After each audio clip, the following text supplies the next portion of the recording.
Glad that you're here today with us. Be getting going in just another minute.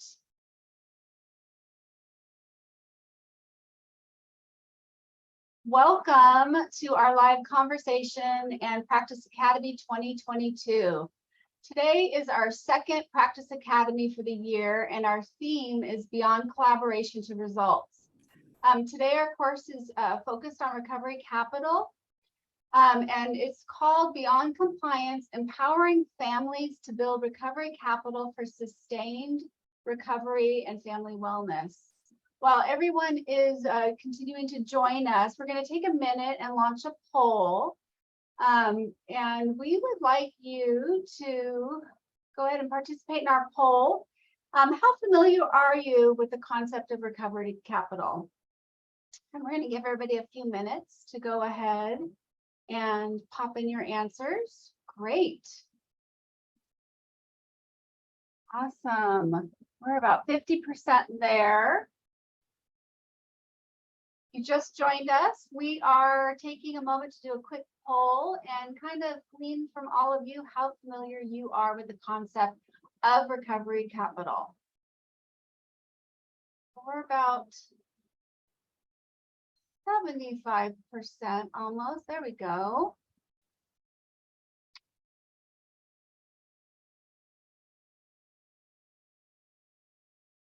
Give it another minute and allow folks to go ahead and respond to the poll on your screen. It's always good to just get an idea of where everybody is at their understanding of our topics. So we're at about 80%. I think that's good. You want to, yeah, we're going to go ahead and close the poll now. And share the results. Here we go. So it looks like we have like about 35% have never heard of recovery capital, and some have heard a little bit. So I'm glad we have a nice array. We want to go ahead and stop sharing those results. Awesome. So if you're not real familiar with recovery capital, you'll learn some here today with the live conversation, but we also invite you to check out our 15-minute animated video that reviews the core concepts. Ariel has popped that into the chat, the link, so please feel free to copy that, paste it, and visit our site and watch that video. My name is Jennifer Foley, and I am a Senior Program Associate here at Children and Family Futures. And my role here, I work with family treatment courts. I also work on another one of our teams, but my background is quite diverse. I started my career out as a mentor myself. I'm a person in long-term recovery. And I've worked in the treatment field, and I've also spent 7 years working at child welfare as a CPS worker, a foster home certifier. So just to give you a little bit of inkling into my background. Next slide, please. So our mission here, here's our mission statement, and we always share this slide nearly at most of our presentations and webinars. We do this because it really grounds us in the work and is really the common mission that we all believe in. We strive, as you can see, to prevent child abuse and neglect while improving safety, permanency, well-being, and recovery outcomes with equity for all children, parents, and families affected by trauma, substance use, and mental health disorders. And we maintain a variety of contracts to meet this mission. One of these contracts is through the Office of Juvenile Justice and Delinquency Prevention. OJJDP has funded the Family Drug Court Training and Technical Assistance Program since 2009. Through the FTCA TTA program, CFF provides training and technical assistance to OJJDP FTC grantees, as well as states and counties who want to implement or enhance their FTCs. This slide is our acknowledgement that OJJDP funding for this, has funded this project, and also to note that the opinions and views shared today are those of the presenters and not necessarily do not necessarily reflect those of the Department of Justice. So this year's Practice Academy theme, as I said earlier, is Beyond Collaboration to Results. This is the second of 3 standalone courses to provide teams with resources to improve outcomes for families. Join us for the 3rd Practice Academy course later this year. As you can see up on that slide, it gives you all the dates. And you can also find all the recordings and resources from our first course, from FTC 101, our first course, which was FTC 101, on our Practice Academy website. So the Practice Academy today, our course is going to cover recovery capital. We're going to touch on what is recovery capital, why is it important, how does it relate to protective factors, and how can professionals, teams, and communities work with families and communities to build up opportunities for recovery capital and protective factors. Treatment services are a vital step on the road to recovery. But if we want to help our families towards sustained long-term recovery, we need to think outside the box. We need to think outside of acute clinical interventions that are often completed prior to case closure. And when we are incorporating recovery capital concepts into our work with our families, we were able to help our families really create that pathway towards sustained recovery, towards family wellness and permanency. If you want to take a minute and share in the chat with us, if you use recovery capital or protective factor concepts in your work with families, communities, and if you do, how are you doing that? If you want to just pop that into the chat, we would love to hear that. While you're doing that, I'm going to share with you, for me, why this topic is important. As I shared with you, I'm a person in long-term recovery. My sobriety date is February 3rd, 1991. So what I've learned over my 31 plus years of recovery is that it's a lifelong journey. That through my journey, it's continued to change and evolve. And today I believe that my ability to not just attain recovery, but sustain my recovery has been because of the recovery capital I had and do continue to have in my life. When 31 years ago, I did not know about recovery capital, but now learning about it and looking back, I can really see how when I first, entered into recovery, I had a lot of different recovery capital already in my life, and I've continued to build upon that. So I'm excited that we're now talking about it in this type of a setting. It's so important. So we have all of our resources. Ariel has popped in our Practice Academy webpage. There you'll find the video that I talked about earlier that outlines core concepts and research related to this topic. It's only 15 minutes, and it's a really great opportunity for teams to come together, have a lunch and learn and watch it and discuss. Also, you'll find on there an exploration tool that's going to be dropped into the chat right now. This has discussion questions and action steps. It's a great companion to watching the video and having a whole lunch and learn activity. You'll also find a take action card there, which gives each of you an opportunity to commit to a goal or an action step, and then pin or post the card near your workspace as a reminder for you what your commitment and your goals are with this topic. Also, a certificate of attendance will be shared in the chat at the end of the session. So if you're wanting one, please do go ahead and download that at the end. We will not be mailing them out as a mass email. You'll need to go ahead and download that. We also wanted to share with you on June 28th, we're going to have a peer-to-peer idea exchange. And the idea exchange is going to also focus on recovery capital.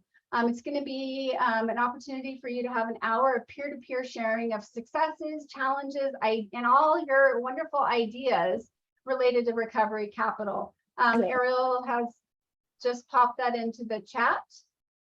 And just as give you a little idea of what the flow is going to look like today, we're going to have a facilitated discussion in a moment with panelists.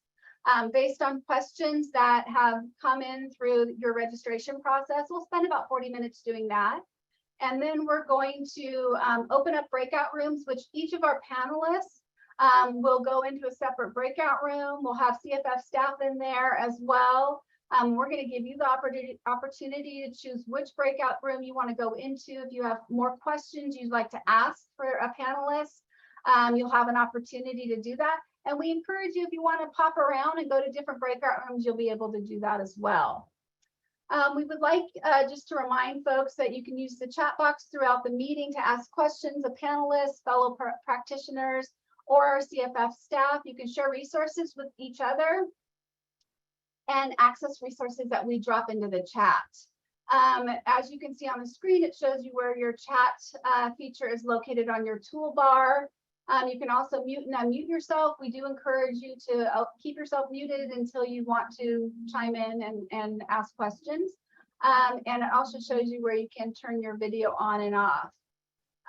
We will be posting the recording and the chat box questions and resources on our Practice Academy webpage after the event. So that was a lot of intro information for you. Now we're going to just take a moment to dive into our panelists. I'm going to invite each of our panelists. You see their names up here. I'm going to invite each one of them to unmute and introduce themselves. We're going to have Al start out, and if you want to share with us your role, the agency, and also why do you care about this topic, Al? Hello, everyone. I'm Al Falcon. As it said, I'm the behavioral health clinic director at what we call Buick. That stands for Billings Urban Indian Health and Wellness Center. So we're what's called a UIO, an urban Indian organization. Our target population here is primarily natives in our community, but we do serve diversely as far as our population of clients, patients. I've been here for only a short time now, 4 months. Before that, I was at Youth Dynamics, working with youth, at-risk youth for about 3 years. And then around 11 years before that, I worked at the Mental Health Center here in Billings, Montana. I've been a part of the Family Recovery Court here as part of the team for, I'm going to say around 11 years now or something of that nature. And I'm a duly licensed clinician, so I'm a licensed addiction counselor. I'm also a licensed therapist here in the state of Montana. And my why around Recovery Capital has a lot to do with the population that I've served over the years. And I've got to witness firsthand a lot of success in recovery. But as many of you know, I've also seen a lot of recidivism with families and individuals going back into the lifestyle of addiction, and always trying to learn from those stories, if you will. What could we have done differently? What could we help these people to do to sustain that recovery long term? Because I do believe that everyone has an equal shot at recovery, but we have to find for those individuals and for those families what it is that helps them to develop a lifestyle of change in our communities, in their lives. So yeah, so that's where I'm at with that. Thank you so much, Al. Okay, now we're going to shift to Crystal. Crystal, you want to introduce yourself, your role, your agency, and also share with us the why behind this topic, why this topic is important to you. My name's Crystal. I'm a family peer mentor at the Trumbull County Children's Services. I've been there for over 3 years now. Before that, I worked in a treatment facility that used the Recovery Capital. Being in recovery myself, I always wanted that instant gratification. Like, I stopped using. I want my whole life to be perfect now, not even knowing what my barriers were or where I was lacking. And I love how it breaks it down and being able to do it with the clients so they can see where they stand, because they're not even aware themselves, and being able to meet them where they're at, or the internal and exterior barriers. I'm just super grateful for it, and I love what I do. Thank you, Crystal. We're glad that you're here with us. And Anne. Hey, my name is Ann Aldrin, the Director of Education for Illuminate Colorado. And Illuminate is a statewide nonprofit in the state of Colorado. We work to prevent child maltreatment, and we do that kind of through the spectrum of prevention, really working at that individual level, community and professionals, and also through advocacy. Through how is it that we strengthen families? How is it that we give communities and families the tools that they need to be able to build those protective factors within their homes with the ultimate goal then of preventing child maltreatment. And my why for this is, I think substance use is one of those areas that impacts all of us, whether it was a home that we grew up in or somebody that we knew or somebody that we married or us ourselves. There is no us versus them when it comes to substance use. We are all in this together, and to be able to prevent it, to be able to go back and build those protective factors and promotive factors in families so that some of those needs around substance use can be filled with other strength-based community activities or just hope within the home, so that it doesn't lead kind of to that generational substance use. So we can put some of those preventive pieces in, but we all have to be able to look at the biases that we bring to this topic and how it is that it impacted us, to be able to work with families in a way that we are seeing their strengths and helping them to see where they've got their own strengths and to build on those and reflect on where there are needs and having families build on those as well. And then ultimately the community being kind of that wraparound support with that. Great, thank you so much, Anne. Okay, we're going to now just dive in to have a little conversation about a few different topics. Why don't we go ahead first and start out with Al. And Al, if you want to talk with us and share with us, what does recovery capital mean to you? And how do you explain it to the families and communities that you work with? Okay, well, recovery capital to me is, I kind of alluded to that a little bit in my introduction, is part of that lifestyle change. When you look at substance use addiction, when you look at substance use disorders, what happens to the individual, and they bring their families along for the ride oftentimes, or oftentimes it's generational, is that they slide into a lifestyle that supports the substance use. So it becomes very dysfunctional, and it becomes, it becomes so unhealthy that the entire family falls victim to a lot of those behaviors and things that come along with it. So recovery itself is also a lifestyle, but it's a healthy lifestyle. So how do you take an individual who in some cases is born into that lifestyle and that's all they know, and then they become addicts themselves, or somebody who develops that addiction over time and develops a lifestyle that supports the addiction? How do you now help them to come out of that lifestyle and find a lifestyle that is healthy? And that's where recovery capital comes in, because recovery capital is truly the why and the future. We know that, or at least people who are in recovery know that the possibilities of recovery are infinite. What direction you want to go, who do you want to become? Where do you want to take your family and yourself to in your future? But the biggest question is, but how do you get there? And it's recovery capital and protective factors that helps a person to do that. And it's evolving over time. So what is very interesting and captivating to an individual in early recovery may not be so in a year or 2 or 5. So how do they begin to develop a lifestyle that supports their change over time? Because if they don't have that support and that change and that drive to find that, and the community supports to do so, then you see where that recidivism comes in, where sometimes people don't capitalize on the infinite possibilities of recovery and actually go back into the familiar. Even though it's misery, it is still familiar, and they go back into a lifestyle that they're so familiar with for so many years or generations. So for me, recovery capital is everything and anything that supports long-term recovery, both internally and externally. So when you're working with families or working within the communities and the different roles you've had, how do you explain that to the families you're working with, or in communities? How do you explain to them the concept of recovery capital and what that looks like and what you're going to help them with?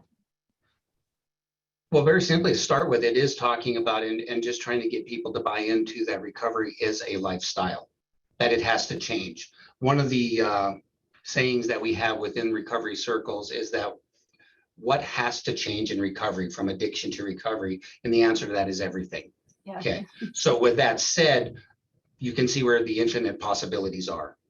You know, things that maybe an individual never thought was possible for them to do, or a way of life, you know, whether it be, you know, we're talking about economic class now, wherever they may sit in that, but all of the different possibilities within all of these, and even moving through some of those economic classes, you know, whether it be developing a professional career, whereas before they never had anything like that, or maybe redeveloping or reinventing themselves to follow those dreams and interests that they once had that maybe went by the wayside, or maybe actually identifying what those dreams were that they never even tried to pursue, just depending on what their history looked like. So I try to explain to them that the recovery capital is simply that. It's the lifestyle, and how do you pursue those things that help you to get that. The biggest challenge to that, and maybe we can talk more in the breakout rooms about this, is how do you do that individually for people? Because it is a very broad thing, and it's no different than asking you or myself, what are you interested in? And you're going to get two complete different answers. So it's just that complex. So really getting them to understand that they get to create their own realities now. Okay, so let's take a look at that, and I'm here to help you develop that, support that, and how do we plug you into the different people within the community or systems within the community to help you get there. Thank you. Thank you so much, Al. Crystal, why don't you unmute and come on in and let's chat about this. Curious for you to share with us about what recovery capital means to you, but also when you're working one-on-one with the parents that you're working with in the program that you are part of, how do you explain what recovery capital is, and how do you introduce the idea and that work that you're doing one-on-one with them?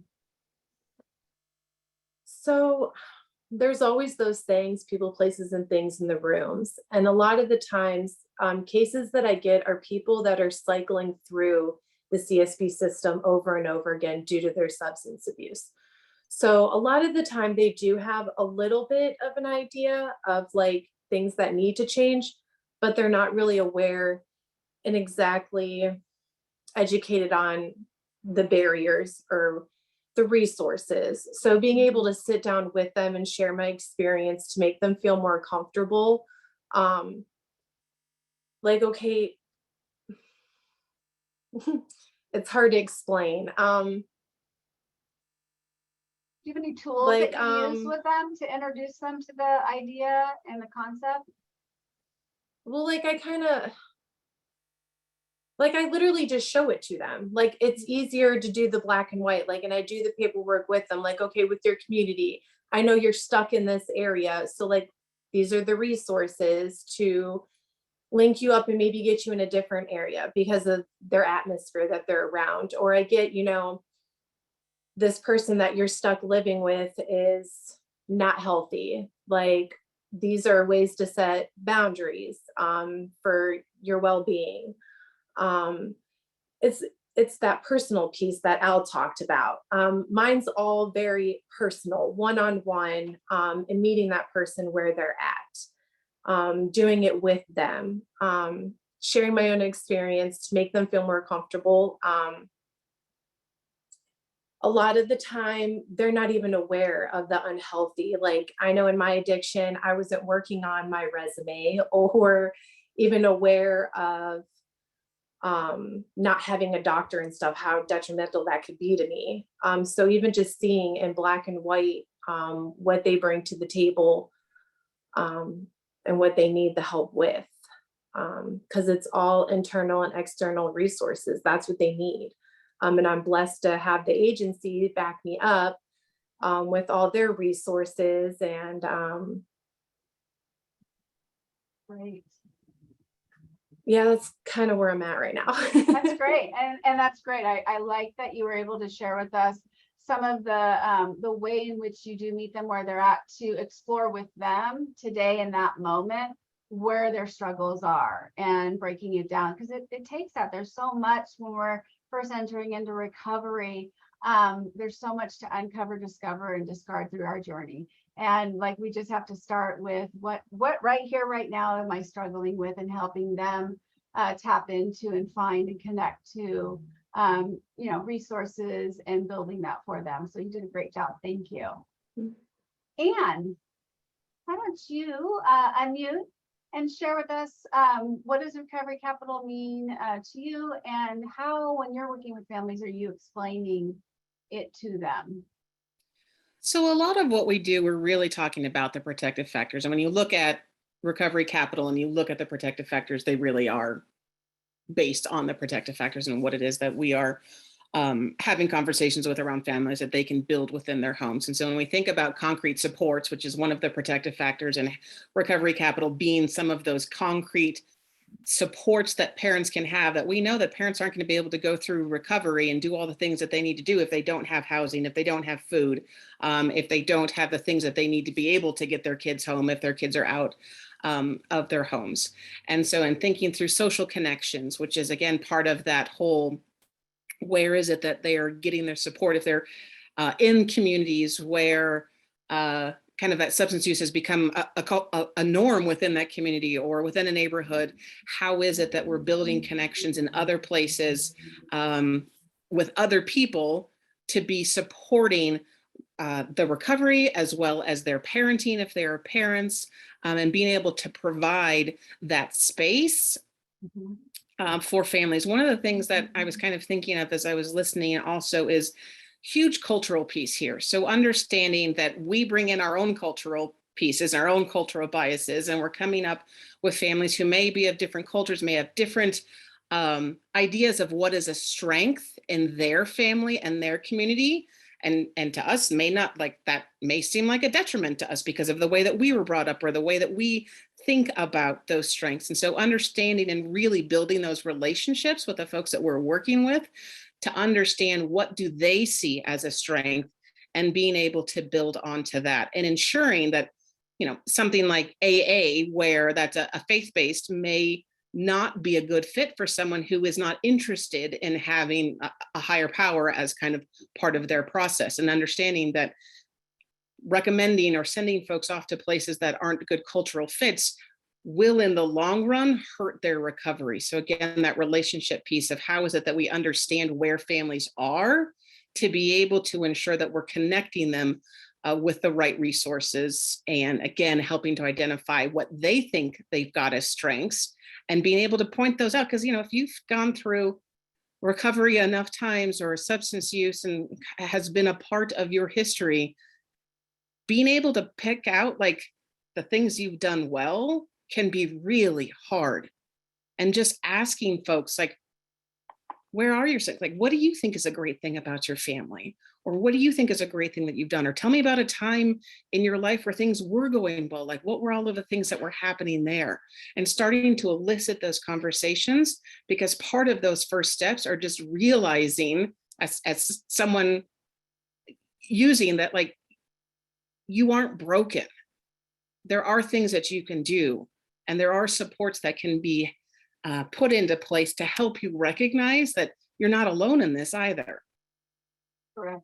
Thank you so much for touching on the cultural piece, and also touching on how there are so many paths to recovery, and that we, working with the families in the communities we work in, it's important for us to be aware of and well-versed enough to be able to connect them to whomever they identify their tribe is, that their people, their, the place that they feel supported, and what they identify, who they identify with, what they identify that they need. So I'm glad that you touched on that. So important.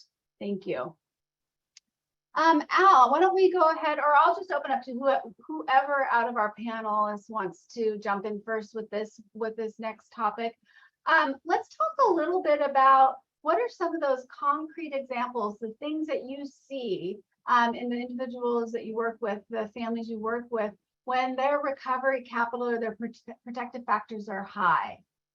So what does that look like? What are the examples that you've seen this individual kind of shift from that checklist mentality to really observable changes in them, their lives, how, those kind of things? Al and Crystal, who would like to jump in first? I will just, Al, go for it. I'll go ahead and jump into that. From my clinical perspective as an LAC and a therapist working with families, what we see a lot with, especially on the addiction side of things, so substance use treatment, is the checking of the boxes, going through the motions. There's nothing necessarily wrong with that because you still have somebody who's engaged. The term within recovery is fake it till you make it, because they're actually practicing something different, something healthy, and that can over time take hold. It's when it takes hold, or maybe a person is actually motivated for that change and it takes hold a lot sooner, is it becomes, you see them begin to do things as a family and as individuals engaging in their community, whether it's 12 steps, whether it is a spiritual aspect of their church or their communities and these different things. And the term I like to use is becomes more organic. Okay, it doesn't seem forced. They seem to be motivated, but not just motivated in the way of the sense of I got to do this, I got to do this, I got to do this. It's really I get to do this. Is more of the feel that you get from your clients when they start to buy in. And it's at that time that having the different protective factors, the different professionals in place for them, the different social outlets for them to allow them to explore what that can be. And you see them actually gravitate to that naturally. They might need that little nudge in the beginning because again, it's change, it's new, but you begin to see them actually engaging in these things. So it's not just coming back with a slip that's signed because I went to this and here you go.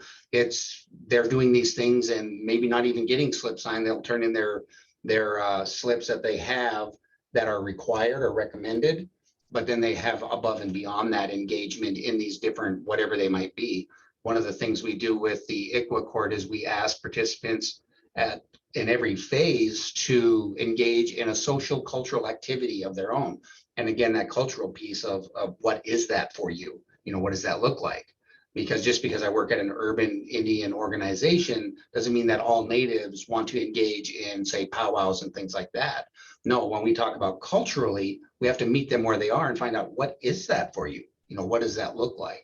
So for me, that's the answer to that for me is finding those things that they engage in and really watching the behaviors themselves and the engagement that become more organic and natural, if you will. Yes, thank you. I like that. Couple things that came to mind for me is probably part of it is helping them to learn how to explore what it is that they do identify with and where do they feel the connections. And that I love when you get to see that connection happening for them and they light up and they're excited and they want to talk about the experiences that they're having out, in their recovered communities or wherever they've made those connections. So thank you. That was great. Crystal or Anne, want to share with us? I'll jump in. With the program that I work under at the agency, we do really intense face-to-face. It's like they get 2 times a week face-to-face, a lot of hand-holding in the beginning. So when it's not just the boxes being checked anymore, like I'm able to see the behaviors, the mood, like everything. They're genuinely happy. Things just start happening for them. They're less stressed. Like you said, it's that light. When that light clicks on, and it feeds into my emotion state too. And it keeps me wanting to do this. It helps me that burnout not come. But I love, and then they share their experience and it's like that chain reaction of the pass on. But it's everything. It's not just that they're just happy or less stressed. It's like all their behaviors start to change.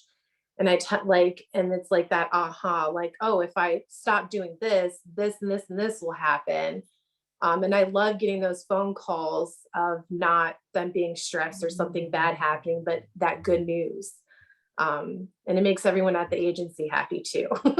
Yeah, it's exciting when they're all, just so excited. They can't wait to call and tell you about what's going on. Or when you first get to the house and they can't stop talking about what's happened for them over the last week.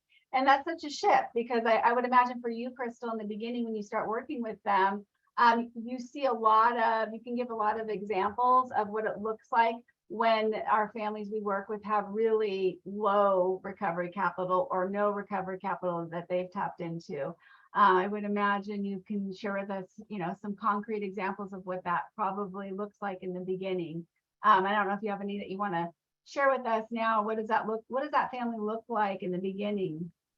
I mean, it starts off with us having to like try to find them and having that talk over and over again, how you can't miss screens, to them calling, hey, the screener didn't come. Like they want to pee in a cup for us now. And they want us to come to the house and see how good they're doing and everything they have got together and overcame. Like it's not that struggle of them trying to hide in their guilt or hide behind their barriers. Like they want to show us who they are now. They're not trying to isolate and hide.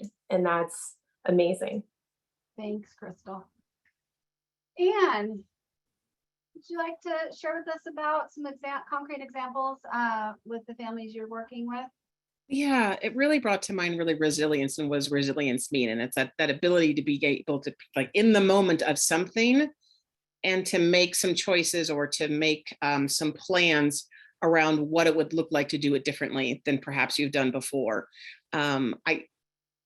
I struggle with resilience sometimes because it feels like we have to go through a lot of bad things to be able to build resilience.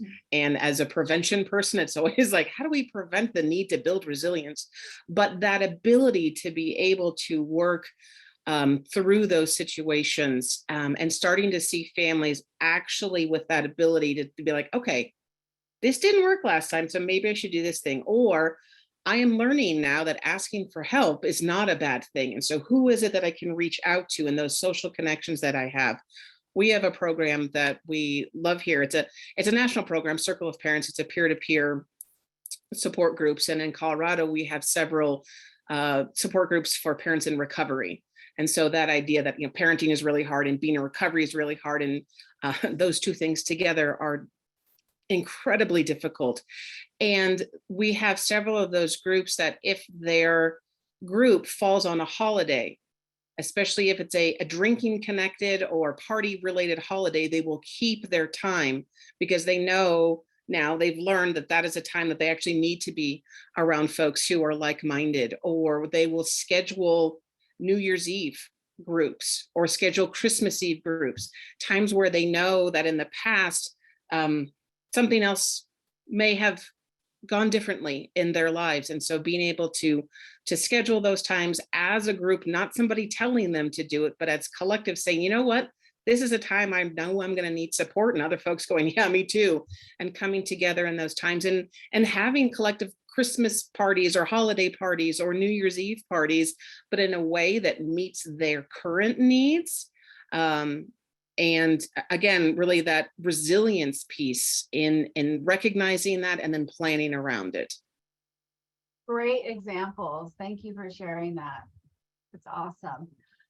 Let's talk a little bit about, for each of you, share some examples of how your agency, not just you, but your agency has used a recovery capital or protective factor lens in your work.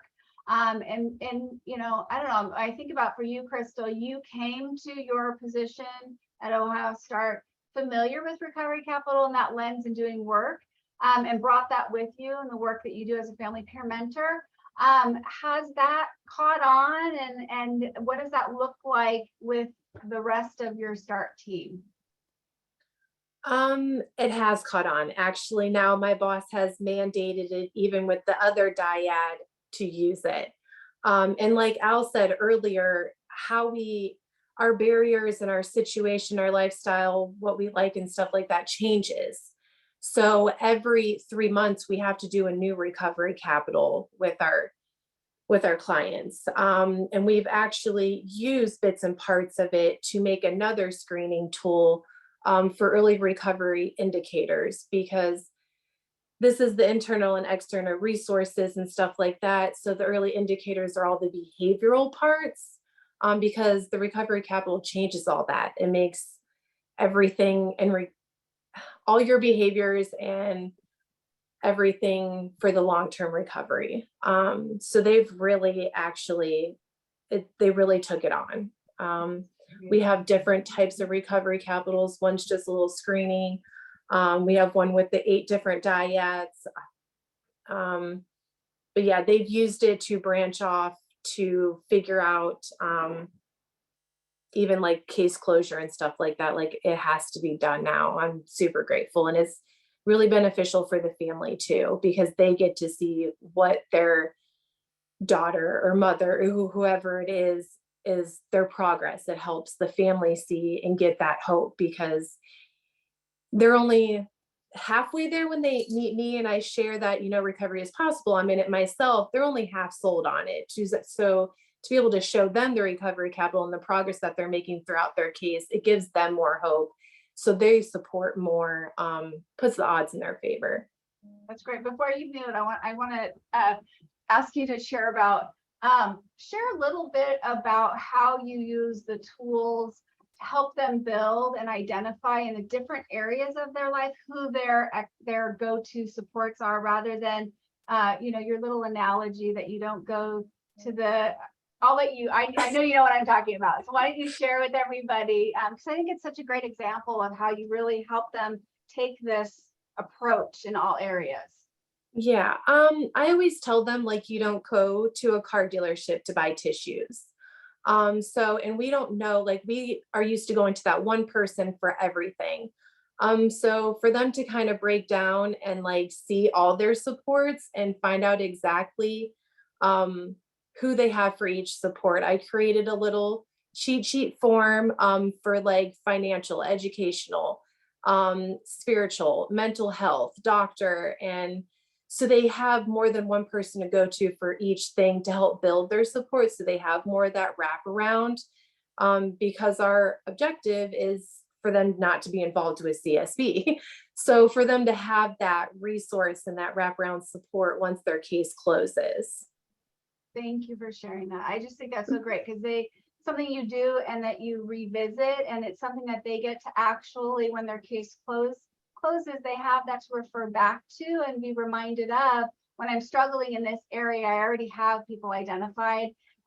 You're right, it's easy for us to have our one go-to, and there's no one person that can be everything for everyone. And so the larger our support tree is, the better it is for us. So thank you for sharing that. Appreciate it. Al, anything you would like to share with us about how that recovery lens, protective factor lens, you know, examples of that in the work? Yeah, so outside of just our behavioral health department, we are an actual, so we focus on the holistic healing. So we are also linked with, and we are a medical facility as well. So we have the two different parts, medical and behavioral health. So there obviously are those two aspects of mental, emotional, and physical health. The social piece is a part of our organization as well, in that we have sub-programs where we sponsor or put on a lot of different events within the community. And of course, being again an urban native organization, a lot of these are cultural events, but these are events where we have our own, we're linked into the powwows. We have health fairs. We actually have a health fair going on today. I was at that this morning for a while, where we engage the community, and not just our clients and those in recovery, but past clients and others who can engage in these different types of activities. We have two different organizations within our structure. One is called Standing Buffalo Strong, which works with families and kiddos from ages 10 to 20, 22 in some cases. And then we have another one, which is the Native American Empowerment Program, which takes them from that age on up. And this is working with past clients, current clients, and other community, because we partner with other organizations within town and engage people in community supports and activities. So we put on these different things within the community that everyone is welcome to. And so through that, we try to build some of that connection to the community. So it's not just us here talking about this stuff. We're actually getting people out there. Obviously, it's all voluntary, but getting people out there and engaging them in the community in healthy ways. Great. Thank you, Al. Anna or Crystal, can you share with us, either in your community or your agency, any kind of activities that really promote recovery that you participate in or that you might host? Yeah, I can share some examples. I think one of the really key important pieces here is like, who are the people in your neighborhood, like understanding who is in the community. Oftentimes when I talk to child welfare or folks in voluntary programming like home visitation or early childhood, they can tell me like where they would send somebody if they needed food. They can give me like an entire list. It's like 4 pages long of like food banks and churches and all of those things. And when I ask them, okay, if you've got someone who you've got concerns around, like who are you gonna call around treatment? And they're like, we don't know that.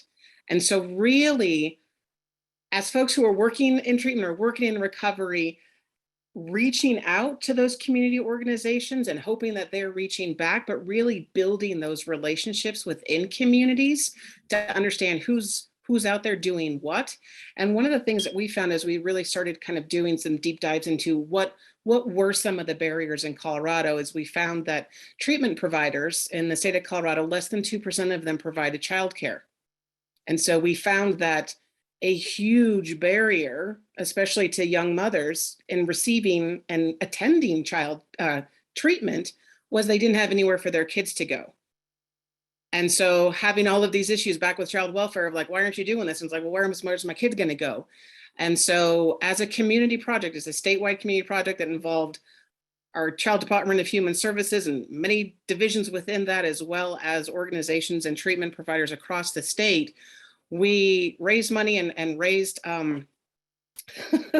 we now know a lot about RVs.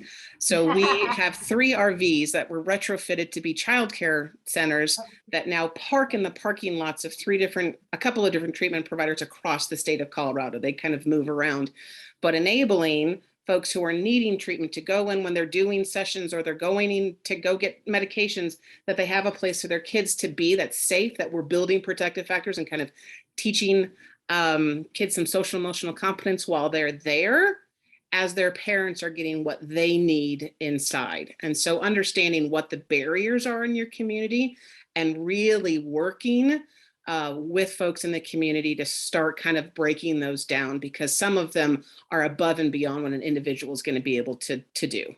Yeah, I love that you shared that. So my first 11 years of my professional career was at one agency, and we had an RV donated to us. And so the organization did exactly that. They set it up to be like this rolling school, little classroom, and they would go to where the needs were in the community. And that's great. I love hearing that. Crystal, do you have any examples from your community and the work that you do, activities that to help, promote the recovery? So I always tell my clients, like, all we're doing is rechanneling your hustle. Like, you're so power driven, nothing gets in your way. Like, they're so determined at everything that they're like exposed to or have to deal with, like they're strong. Mhm. And so I tell people all the time, like, it wasn't just a substance, it's a lifestyle. And all I did was rechannel my hustle. Like, now being trustworthy, reliable, and countable, like, I have so much more I can do because people want me around. So I network big. I do the Warren Walk Against Heroin. Actually, it's been on hold for 2 years. It'll be starting back up this year. And having people in the recovery in the rooms and stuff like that, I utilize them. We were having problems finding people pregnant on MATs, and now I have some resources in Ashtabula that's only a half hour, 45 minutes away that I can get my clients to. So it is, I feel like, all about networking, keeping those connections, and just staying linked. I am one of those people at the agency that have that big packet of all the resources. I know where all the food banks are, all the treatment facilities, all the mental health. And depending on if they're pregnant, MATs, on different mental health medications, I know which way to send you. Where's your house? I can find the closest one in that area. It's all about knowing the resources in order to help them. Great. Thank you so much. The thing that comes to mind for me too is the organization I worked at for 11 years one of the things that we did, I heard Ann, you talking about this, the agency's commitment was identify the barriers and then remove the barriers. And so when we had events or classes at night, we offered transportation, which gave the mentors time to do van therapy as they're picking up the families. It's amazing what everyone's willing to talk about in a van. Is offering childcare and feeding them dinner. And the other thing that we did is we did a social skills event every single month.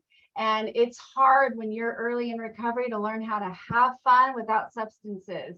And so we would do that. The children would go to childcare and have fun, and the parents would go and we would take them miniature golfing, and we did pottery. And so it really gave that, and we paid for it. So it's like all those barriers were removed, and they had their mentor that they worked with there with them. And so the anxiety and the fear was taken down a little bit because they knew at least they'd have that safe person.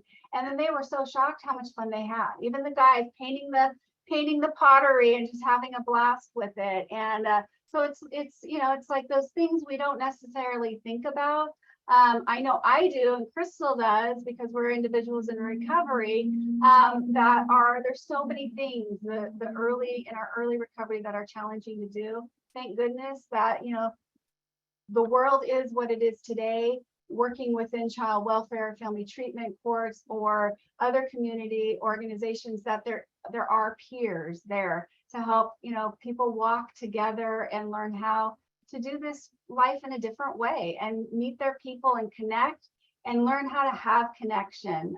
So it's great conversation. I think we're gonna shift now and roll into our breakout rooms. We're gonna have some slides come up that are going to help everybody. And just so you know, if you struggle and can't, you know, for some reason your breakout box to move into a breakout isn't popping, just stay here because we're gonna help you with that. So we're going to have an opportunity for you to choose which breakout room you want to go to. So if you want to look at the bottom of your screen, if it doesn't pop up in front of you once we open the breakout rooms, you can go down to that more menu and click it, and there should be a breakout room for you to click on. When that happens, you'll see the 3 options there. They will have our panelists' names on them. And it'll take you a few minutes. Once we send you there, you'll kind of fly there. When they're over, we're going to give you a 5-minute and 2-minute. And then once the breakout room closes, there'll be a 30-second countdown. We like to tell you that because it's kind of harsh mid-sentence if you're not aware of that 30-second and you feel a little cut off. Here's our breakouts and the focuses. So please take time, read this. We're going to leave this up for you. And Monica's now going to open the breakout rooms and choose where you want to go. And if you're having trouble, just stay here and let us know, and Monica will help you. Thank you, everybody. Thank you, panelists. You did a fabulous job. Happy to have you back with us. Monica is going to spotlight the panelists. And I would love for you all to drop something that into the chat that you learned out of your, as a next step for you out of the conversation and the breakout rooms today. If you could take a minute and do that, that would be great. And then in closing, I wanted to just take a minute and ask our panelists in 1 or 2 sentences, what advice do you have for professionals and teams who want to do this work? Anne, why don't we start with you? I would say the heart of all of this work is relationship building, whether it's individual relationships that you're building with the families that you're working with or the individuals that you're working with, or building those relationships within the communities that you serve.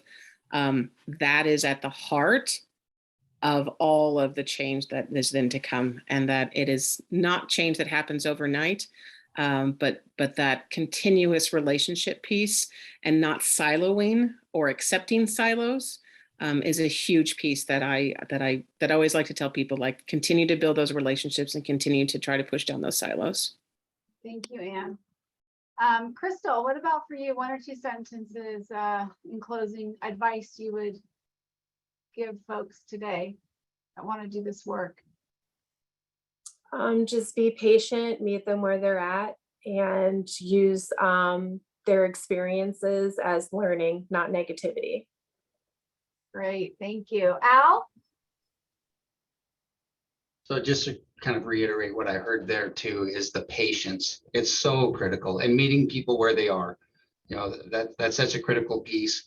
And meeting people where they are and having that patient is a very complex way of doing this, but it's the right approach, because now you're meeting people where they are and you're trying to help them develop recoveries that work for them. It's not about us stepping in and going, hey, this is what recovery looks like. Let's do this, because we know that that doesn't have a lot of success in the long run. Yeah, thank you. Thank you to all three of you. Great conversation today. So appreciate you being here with us. It's been a great conversation. Tessa's going to bring up some slides for us. We're just going to do a few closing slides here. Again, if you want to go to our Practice Academy website and download our Practice Academy 2 resources. Again, the video, the exploration tool, the take action card, and other supplemental resources, as well as the recording, will be posted within a week of this conversation, as well as the chat questions and resources that were shared. If you want to also take a moment to sign up for the remaining sessions, our next slide will have that information on it as well.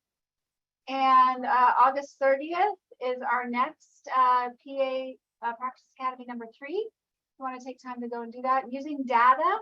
And we invite you to do that with us. And again, the idea exchange events throughout the year. We have our next one coming up is going to be June 28th. And again, I believe we will have a slide that'll come up in just a moment. It's going to focus on recovery capital. Ariel is putting the registration link in the chat. And if you'd like to be in our listserv, please drop your email in the chat, or you can email us at ftc@cffutures.org. And just in your email, simply ask to be added to the listserv. Again, as I mentioned earlier this afternoon, a certificate of attendance is being shared in the chat box right now. We need you to download that certificate from the chat box if you would like one. We aren't going to do a mass email with those certificates, but if you're for some reason having an issue and need us to email you one, you can email us and ask us for that at the FTC@CF Futures. And we're going to ask you to take a minute to do the evaluation survey. The link is posted in the chat. And the link to the evaluation survey will also be emailed out when we send out all the resources from today's event. So take a few minutes to do our evaluation. We would greatly appreciate feedback. And then lastly, please reach out to us with any technical assistance needs, questions. We encourage, welcome, and want, excuse me, want for you all to reach out to us. Again, thank you so much to our panelists. Thank you for the lively conversations that I believe occurred in the breakout rooms. Love seeing all the chat conversation happening throughout the day. So happy you've all been here with us. It's been a great Practice Academy number 2. Thank you.